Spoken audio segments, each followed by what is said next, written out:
నేను chest workout ఎంత ఇంటెన్సివ్గా ఎంత ప్రాపర్ గా చేస్తానని ఎప్పుడు అనుకోలేదు మామ. మన మజిల్ గెయినింగ్ ఛానల్ డే 110 మామ ఇది. ఈ రోజు చెస్ట్ ట్రైసెప్ మాత్రం నేను ఇప్పుడు దాకా ఎప్పుడు ఇంత ఇంటెన్సివ్ గా చేయలేదు, అంత ప్రాపర్ గా కూడా చేయలేదు. అంటే నేను ఆల్రెడీ ముందే చెప్పాను మామ, నేను చెస్ట్ చేసినప్పుడు నాకు షోల్డర్ అనేది బాగా ఎంగేజ్ అయిపోతుంది, షోల్డర్ అనేది పెయిన్ అవుతుందని. ఇంక ఈ విషయం కోసం లాస్ట్ లో మాట్లాడదాం మామ. ఇంక ఈ రోజు ఏం జరిగిందంటే, ఈ రోజు పొద్దున్నే లేచాక కాలేజీకి రెడీ అయ్యాను మామ. ఏంటో కానీ ఈ రోజు ఫ్యాంట్ కూడా ఎక్కలేదు, ఫ్యాంట్ కవర్తో ఎక్కించుకోవాల్సి వచ్చింది. ఇంకా అలా ఏదో విధంగా ఫ్యాంట్ ఎక్కించుకుని షర్ట్ వేసుకున్నాను మామ. షర్ట్ వేసుకున్న తర్వాత కొంచెం పోజ్ ఇవ్వాలనిపించింది, ఏదో హ్యాండ్ బిగించేసి ఏదో పోజ్ ఇచ్చాను జస్ట్ ఏదో కామెడీగా. అంటే మనకి అర్థం ముందు కానీ ఏదైనా వీడియో తీస్తున్నాం మనకి కానీ పోజ్ ఇవ్వకపోతే మనలో ఉన్న ఇంకో మనిషి సాటిస్ఫై అవడమా. ఇంకా అలా రెడీ అయిపోయి కాలేజ్కి వెళ్ళిపోయాను. ఈ రోజు నుంచి ఎగ్జామ్స్ ఉన్నాయని చెప్పాను కదా. ఇంకా అలా కాలేజ్ నుంచి వచ్చాక ఈవినింగ్ మళ్ళీ జిమ్కి వెళ్ళిపోయాను మా. జిమ్కి వెళ్ళి ఈ రోజు వర్కౌట్ సంగతికి వస్తే, ఈ రోజు వర్కౌట్ లో చెస్ట్ ట్రైసెప్ మా.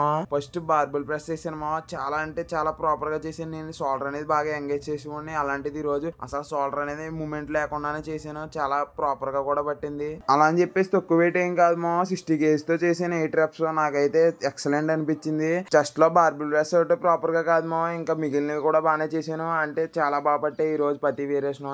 అండ్ అలానే ట్రైసెప్ లో కూడా వస్తే, ట్రైసెప్ కూడా ఎంత ఇంటెన్సివ్ గా చేయలేదు మామ. నేను ఎప్పుడునే చాలా ప్రాపర్ గా పట్టింది. అంటే నాకు ఇందులో కూడా షోల్డర్ అనేది బాగా ఎంగేజ్ అవ్వేది, అలాంటిది ఈ రోజు షోల్డర్ అనేది ఎక్కడ ఎంగేజ్ అవ్వలేదు ఏ మూమెంట్ లో కానీ. నేనైతే చాలా ఎక్సైట్మెంట్ గా ఇంత ప్రాపర్ గా ఇంత ఫాస్ట్ గా నేర్చుకుంటున్నానని, అంటే మీతో కూడా షేర్ చేసుకుంటున్నాను కదా అన్న ఒక సాటిస్ఫాక్షన్ ఉంది మామ నాకు. అంతే ఈ రోజు కొంటా మరి. బాయ్ మామ.